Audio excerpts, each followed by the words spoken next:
नमस्कार दोस्तों। भारत और बांग्लादेश को लेकर एक नया विवाद छिड़ गया है। चटगांव को लेकर ये विवाद छिड़ गया है। ये चटगांव बांग्लादेश का एक बंदरगाह है, एक महत्वपूर्ण इलाका है। भारत का जो पूर्वोत्तर राज्य है, इसके कुछ लीडर के द्वारा यह कहा जा रहा है कि क्यों ना बांग्लादेश का जो चटगांव है, जिसे चिटगांव के नाम से भी जाना जाता है, इसे तोड़कर भारत में मिला लिया जाए। आखिर चटगांव को तोड़ने की बात क्यों चल रही है, भारत के लिए चटगांव कितना ज्यादा इंपॉर्टेंट हो जाता है, समझेंगे। ये विवाद कहाँ से उत्पन्न हुआ, इसके बारे में समझेंगे। तो बने रहिए वीडियो के लास्ट तक। और जो लोग चैनल पर नए हैं, प्लीज लाइक, शेयर और सब्सक्राइब जरूर कीजिएगा। तो आइए स्टार्ट करते हैं। अभी बांग्लादेश के अंदर तख्ता पलट हुआ था। तख्ता पलट पर इस समय अंतरिम सरकार का गठन हुआ है। अंतरिम सरकार के गठन का जो प्रधानमंत्री हैं, मोहम्मद यूनुस। मोहम्मद यूनुस गए थे कहाँ पर, कुछ दिन पहले गए थे चाइना पर। चाइना विजिट के लिए गए थे। जब ये चाइना विजिट के लिए गए थे तो वहां पर क्या कह दिए, वहां पर भारत का जो चिकन नेक कॉरिडोर है उसके पास, और भारत का सेवन सिस्टर नाम से भारत का जो पूर्वोत्तर राज्य है, इसका ऑफर दे डाले किसको, चाइना को। वहां बोले कि यहाँ पर ये भारत के लिए एक लैंडलॉक इलाका है। यहाँ पर देख सकते हैं जो भारत का सेवन सिस्टर के नाम से जाना जाता है राज्य, इसमें अरुणाचल प्रदेश है, असम है, मेघालय है, नागालैंड है, मणिपुर है, मिजोरम है और त्रिपुरा है। इसे सेवन सिस्टर के नाम से जाना जाता है। तो जो बांग्लादेश है, बांग्लादेश के जो प्रधानमंत्री हैं, अंतरिम प्रधानमंत्री है मोहम्मद यूनुस, इनके द्वारा कहा क्या जाता है, इनके द्वारा कहा जाता है कि जो बांग्लादेश है, और खास करके जो बंगाल की खाड़ी है, बांग्लादेश के नीचे बंगाल की खाड़ी है, बंगाल की खाड़ी को उन्होंने बोला कि इसके गार्जियन बांग्लादेश है, बांग्लादेश इसका गार्जियन है। जबकि भारत का जो पूर्वोत्तर राज्य है ये लैंड लॉक है, यानी पूरी तरीके से स्थलबंद है। किसी तरीके से बांग्लादेश पर यहाँ पर एक्सेस नहीं मिलता है। इसलिए यहाँ का जो गार्जियन है बांग्लादेश, जो बंगाल की खाड़ी है, इसका गार्जियन हम हैं। फिर ये जो चिकन नेक है, इसका भी इन्होंने जिक्र किया। चिकन नेक एक पतला, जिसे सिलीगुड़ी कॉरिडोर के नाम से जाना जाता है, ये भारत के लिए बहुत ज्यादा सेंसिटिव इलाका है, क्योंकि यही भारत को पूर्वोत्तर राज्य से कनेक्ट करता है। पश्चिम बंगाल के अंतर है, इसी के माध्यम से बाई लैंड भारत और भारत का जो पूर्वोत्तर राज्य है आपस में कनेक्ट होता है। ये बहुत सेंसिटिव इलाका है।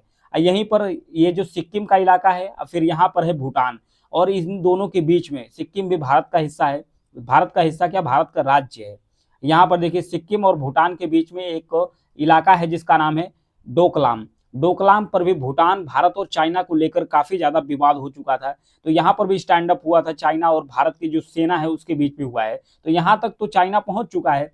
अब चाइना को बांग्लादेश ऑफर दे रहा है कि आप यहाँ पर जो चिकन नेक कॉरिडोर है, यहाँ पर आकर अपनी फैक्ट्री लगाओ, अपना बेस बनाओ। ये बांग्लादेश खुला ऑफर दे रहा है। किसको दे रहा है, चाइना को दे रहा है। अगर चाइना यहाँ भी पहुंचता है तो चाइना यहाँ से डोकलाम के पास से भी और बांग्लादेश से भी चिकन नेक कॉरिडोर के पास चाइना पहुंच जाता है। निकट भविष्य में चाइना और भारत के बीच में हमेशा से बॉर्डर टेंशन रहा है। जब भी कभी युद्ध हुआ तो चाइना सोचेगा कि भारत का जो चिकन नेक कॉरिडोर है इस पर कब्जा कर लिया जाए। भारत के अगर चिकन नेक कॉरिडोर पर कब्जा कर लेता है तो भारत का जो पूर्वोत्तर राज्य है, जिसे सेवन सिस्टर के नाम से जाना जाता है, ये भारत से अलग हो जाएगा। जब ये भारत से अलग हो जाएगा तो चाइना इसका फायदा उठा पाएगा। तो इसी को लेकर जो बांग्लादेश के प्रधानमंत्री है ये बयान दे रहे हैं। जब ये बयान दे रहे हैं तो भारत की तरफ से आ रहा है कि क्यों ना जो चटगांव का इलाका है इसको तोड़कर भारत में मिला लिया जाए, ताकि जो बांग्लादेश है ये जो उल्टा सीधा भड़काऊ बयान दे रहा है इससे अपनी हरकत में बाज आ जाए। तो जो चटगांव है, चटगांव के महत्व के बारे में भी थोड़ा चर्चा कर लेते हैं। उससे पहले भी चर्चा करते हैं कि जो इस समय भारत के प्रधानमंत्री है वो गए हुए हैं थाईलैंड। थाईलैंड क्यों गए हैं, थाईलैंड पर यहाँ पर बीम स्टेक की जो कॉन्फ्रेंस है, 6 एडिशन है, 6वां सम्मेलन है, वहां पर थाईलैंड पर आयोजित किया जा रहा है। थाईलैंड में आयोजित किया जा रहा है। बीमस्टेक के बारे में मैं इसके पहले वीडियो में डिटेल से बताया हूं, आप उसे डिटेल से जानने के लिए उस वीडियो को देख सकते हैं। तो बीमस्टेक की मीटिंग में वहां पर गए हैं। वहां पर देखिए इनको जब इन्वाइट किया गया था, किसके द्वारा, थाईलैंड के जो प्रधानमंत्री हैं उनके द्वारा जब इन्वाइट किया गया था, सिनवात्रा के द्वारा, तब यहाँ पर भोजन के लिए बैठे हैं। बीच में यहाँ पर प्राइम मिनिस्टर पीएम मोदी हैं और बांग्लादेश के अंतरिम प्रधानमंत्री मोहम्मद यूनुस है, और बगल में इनके नेपाल के जो प्रधानमंत्री हैं केपी शर्मा ओली, ये भी बैठे हुए हैं। नेपाल से भी भारत का जो विवाद है ना, विवाद चल रहा है। अच्छा खासा रिलेशन भारत और नेपाल के बीच में भी नहीं है। तो बात यह भी कह रही है, बांग्लादेश की तरफ से भी कहा जा रहा है कि जो मोहम्मद यूनुस है इनकी मुलाकात भारत के प्रधानमंत्री से होगी, द्विपक्षीय वार्ता होगी कि दोनों देशों के बीच में जो टेंशन बढ़ रहा है इस विवाद को क्यों ना रोका जा सके, क्यों ना काउंटर किया जा सके।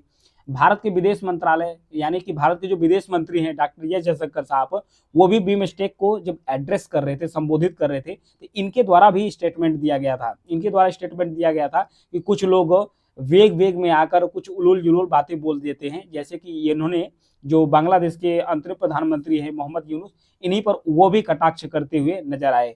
तो अब देखते हैं बांग्लादेश के बारे में थोड़ा सा जिक्र कर लेते हैं।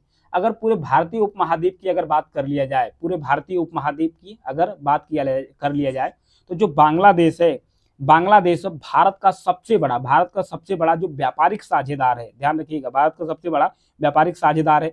दुनिया भर के देश बांग्लादेश के अंदर जो भी सामान का निर्यात करते हैं, निर्यात यानी बेचते हैं, उसका जो 12% है, यानी कि जो 12% है, केवल भारत ही निर्यात करता है। तो बांग्लादेश और भारत के बीच में जो टेंशन है, न केवल बांग्लादेश को दिक्कत होगी बल्कि भारत को भी समस्याओं का सामना करना पड़ सकता है। इवन जो बांग्लादेश है, ये भी हेल्थ सेक्टर में, यानी हेल्थ सेक्टर में इंप्रूव करने के लिए, क्योंकि बांग्लादेश शिक्षा के लिए, स्वास्थ्य के लिए भारत पड़ता है नजदीक, यहाँ के लोग आसानी से भारत में ट्रेवल कर लेते हैं। तो बांग्लादेश को तो और ज्यादा दिक्कत होनी पड़ेगी, क्योंकि बांग्लादेश जो अपना रेडीमेड कपड़ा है और भी कुछ सामान प्रोडक्ट्स है, वो सीधे इंडिया को यहाँ से बेचता है। तो बांग्लादेश को भी बहुत ज्यादा दिक्कत होगी। और बांग्लादेश की तरफ से ऑफर दिया जा रहा है चाइना को, कि चाइना को कहा जा रहा है कि चाइना आए और भारत के करीब, सिर्फ बांग्लादेश के लिए नहीं आए, कह रहे हैं सिर्फ बांग्लादेश के लिए नहीं आओ, आप आओ यहाँ पर जो भी आप फैक्ट्री लगाओ, कारोबार करो, इससे आपको फायदा होगा कि आप भूटान में भी सामान बेच सकते हैं। न केवल भूटान में आपकी बिक्री होगी, आपकी सर्विस प्रोवाइड होगी, बल्कि भारत के जो सेवन सिस्टर के नाम से जाने जा रहे हैं, भारत के जो पूर्वोत्तर राज्य हैं, यहाँ पर भी आपकी बहुत ज्यादा बिक्री होने वाली है। ये ऑफर दिया जा रहा है, किसको ऑफर दिया जा रहा है? ये ऑफर बांग्लादेश की तरफ से चाइना को दिया जा रहा है। अब भारत के लिए जो चटगांव है, ये अहम क्यों है? क्योंकि जाहिर सी बात है, जो सिलीगुड़ी कॉरिडोर का अगर ब्लॉक कर दिया जाता है तो भारत के लिए मुश्किल होगी। तो भारत को चाहिए पूर्वोत्तर राज्य को कनेक्ट करने के लिए एक नया मार्ग, एक नया रास्ता।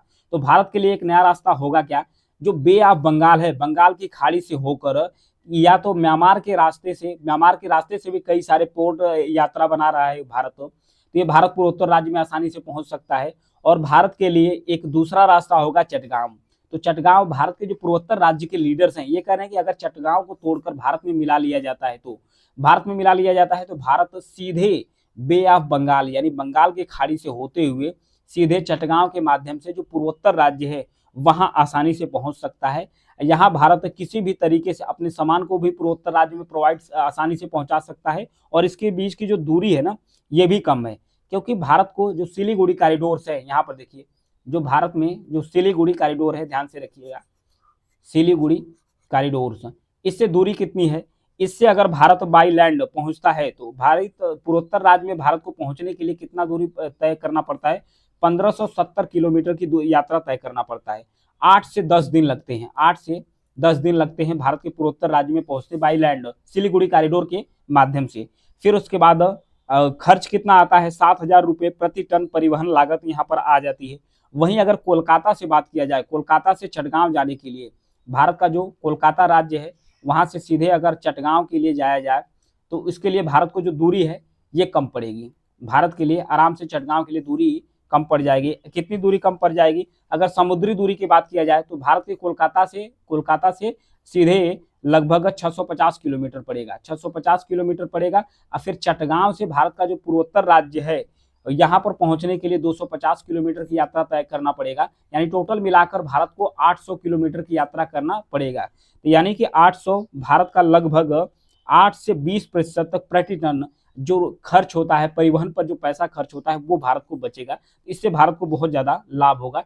इसलिए भारत के लिए जो चटगांव है काफी ज्यादा महत्वपूर्ण है।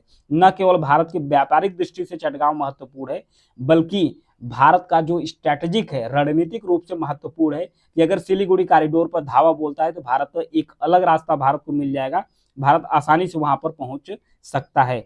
फिर भारत की तरफ से जो पूर्वोत्तर राज्य के नेता हैं, ये भी कहा जा रहा है कि 1947 के बाद से जिस इंजीनियरिंग पर हम खर्चा कर रहे हैं रणनीति बनाने के लिए, वो पैसा क्यों ना हम किया जाए कि जो चटगांव है इसको तोड़कर भारत में मिला लिया जाए। भारत के पूर्वोत्तर राज्य के लीडर्स कर रहे हैं। ऐसा क्यों कह रहे हैं? कह रहे हैं कि बहुत सारी जो जनजातियां हैं ये यहाँ पर निवास करती हैं। त्रिपुरी हो गई, गारो हो गई, खासी हो गई, चकमा लोग हो गए, जो भारत के पूर्वोत्तर राज्य में रहते हैं, वो भी यहाँ पर निवास करते हैं। वो भी चाहते हैं कि जो चटगांव का इलाका है ये भारत में मिल जाए। तो इसलिए कह रहे हैं कि उनको सपोर्ट किया जाए। उनको सपोर्ट करने के बाद वो लोग इस परिस्थिति से लड़ पाएंगे और अपने आप को, उनकी भी भलाई होगी और जो चटगांव होगा तो भारत के लिए एक स्ट्रेटेजिक लोकेशन मिल जाएगा। ये सब बात भारत के पूर्वोत्तर राज्य के लीडर भी कह रहे हैं। इसका सबसे बड़ा रीजन, कहने का रीजन यही है, जो मोहम्मद यूनुस यानी कि जो बांग्लादेश के अंतरिम प्रधानमंत्री हैं, अभी चुनी हुई सरकार बांग्लादेश में नहीं है, अंतरिम सरकार है, उसके अंतरिम प्रधानमंत्री भी बनाए गए हैं। जब से तख्ता पलट हुआ है, शेख हसीना को बेदखल किया गया है सत्ता से, जब चुनाव हो जाएगा तो इन्हें हटा दिया जाएगा बांग्लादेश के प्रधानमंत्री पद से। तो उनके भड़काऊ बयान के कारण से ये विवाद लंबा घिंचता चला गया है। अब देखने वाली बात यह है कि थाईलैंड के अंदर जो बीमस्टेक है उसके मीटिंग में क्या सुझाव, क्या कुछ जो सलूशन है वो निकल कर आता है। Thank you.